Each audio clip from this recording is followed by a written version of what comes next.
Hi, my name is John. Today I'm going to explain how to make this wallet. I call it the Euro Cash wallet, I guess. It holds 2, 4, 6, 8 cards. And then you can put your 500 euro note in there.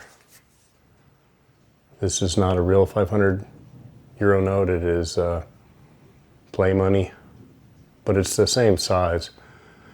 Just seeing if it works. And I know the rest of the euros are smaller than this, a little bit smaller, so this works fine. I tried it with dollars, works as well. And it's gold Italian die, water-based, and I like the look of it. And today I'm going to show you how to make this. And there's a link in the description for the pattern if you wish to purchase it. Let's get going. Okay, so this is the Euro wallet. There's 2 pages. It's open in Adobe Acrobat. And you see the 50 millimeter by 50 millimeter square. That's what you want to measure after you print it out. Just make sure you do that, because if it's not correct, then your whole pattern will be wrong. And there's boxes on each page. You can do Control P, or you can choose print from this menu here. Make sure you have all pages selected. You want to do actual size. And then I choose A4 here. And I also choose thicker paper because I'm using cardstock. So keep that in mind when you choose your printer. If you have an inkjet, I don't think it's going to make a difference. Okay. Verify everything again. And then you would just hit print after all your settings are correct. So here I have all the pieces cut out. I used a laser, I cheated, I guess. But when you get the pattern, you print it out A4 actual size. You'll just cut it out, tape it down with masking tape or packing tape, and then punch the holes and then cut out the patterns. Here I'm using gold dye, water-based, to dye all the pieces. This is a really nice dye, but it doesn't penetrate that deeply, but there's no vapors. Here I'm using 600 grit sandpaper to do all the pockets. That's what you want to do. It doesn't have to be 600, but you want to make sure you sand the pockets because you won't be able to get to them later after you stitch everything together. So just repeating the process on all the pockets. The big piece, you don't have to do that because in the end you're going to have to sand the whole rectangle. Here I have the beveler that I'm going to use. I put a needle underneath the sandpaper. That's what I'm going to do. I'm talking about doing it, so you can buy one of those metal plates with ridges on it. It's the same thing. Just find a needle that's fairly thick. That's what I use for sewing. Run the beveler backwards across it a few times. I'm using 600 grit sandpaper again. And then use this leather strop with some of that jewelry compound, rouge I guess they call it, and it gets sharp enough. So here I am just doing the beveling of the pockets, of the little pockets. Now I have these pieces I am going to use Tokonol on. I have a 50% solution of water and Tokonol in this little bingo marker. And usually I just dump some out on the cutting mat. Just putting away the sandpaper. This is sped up, of course.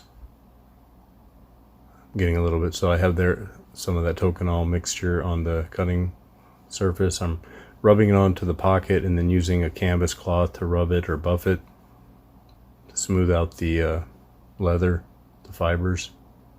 And you just do that for all the pockets, the top part, because you won't be able to really get to it after it's sewn together. It's the same process, the pockets are pretty much cut out the same.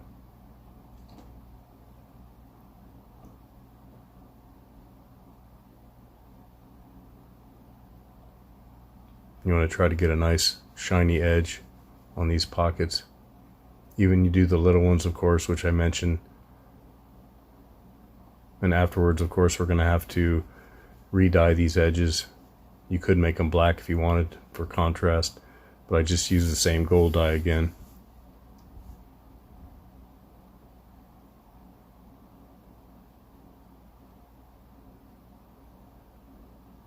Yeah, it's not a tough project. You just have to take your time and do a good job. Try not to make a mistake or cut the leather incorrectly.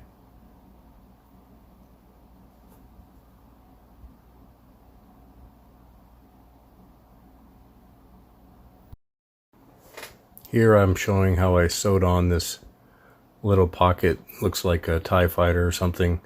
There's only 4 stitching holes. Make sure you make a long enough thread and double it up, like go down the 4 holes and then come back up the 4 holes. And you're going to just cut it off with scissors, and then use the lighter to burn the thread to kind of secure it. It's a really quick sew. I mean, like I said, there's only 4 holes, and I went over it twice.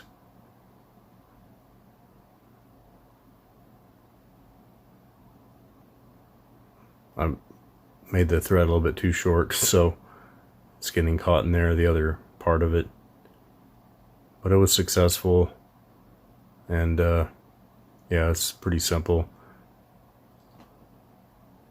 After you finish sewing this, like I said, you're going to cut the thread and then melt the ends of the thread with a lighter. I know it looks like I'm struggling quite a bit here. Then using the scissors, cut that off. I accidentally hit the tripod. Trying to fix it now. Then just using the lighter, make sure you don't have the ceiling fan on. So here I'm doing the same thing on the other side. Sew those 4 holes, cut it, and then I'm going to use the lighter to melt the thread at the end.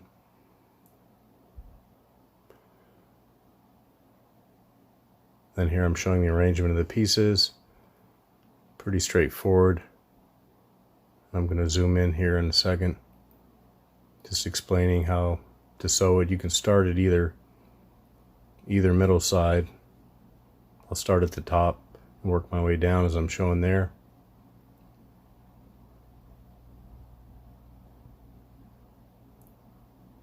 And you want to make sure your thread is about 5 times the length of that area.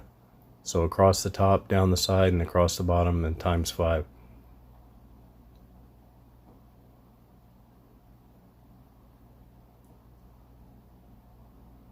So I'm going to use some clips to hold the pieces on. So that one's already sewn. I already sewed it. Now I want to tell you where they overlap, you want to double the thread just for reinforcement. That's what you want to make sure you do. You don't have to, but it makes the wallet last longer. That's all I'm discussing right there. Okay, here's the completed wallet, at least completely sewn. And I'm just talking about that you need to flatten out the thread, so tapping down the stitching, I do that on the top side and also the back side. It just makes it more professional, in my opinion, than flipping it over and doing the other side.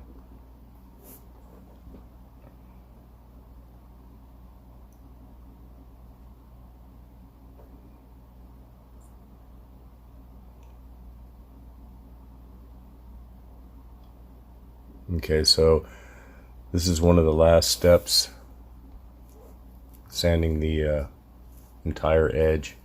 You can use a Dremel for this, or you can use a sanding belt. Works a lot better. But my sanding belt is in the garage, small garage, and it's got a lot of stuff in there and I can't get to it. So this will work. I use a fairly rough grit here. Just keep sanding it till it's flat enough that you like it. And of course, after that, you want to bevel the edges. You're going to do the top side and the back side. And then after this, we're going to use Tokonol to smooth the edges. Just makes it look really professional.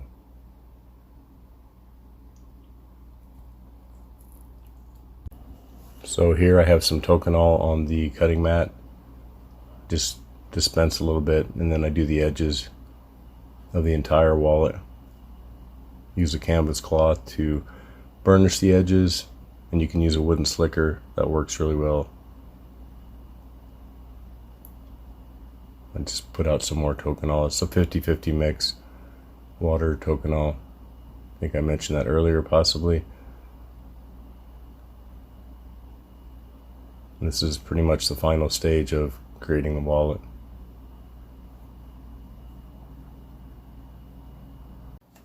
So here I'm using a bone folder to open up the pockets.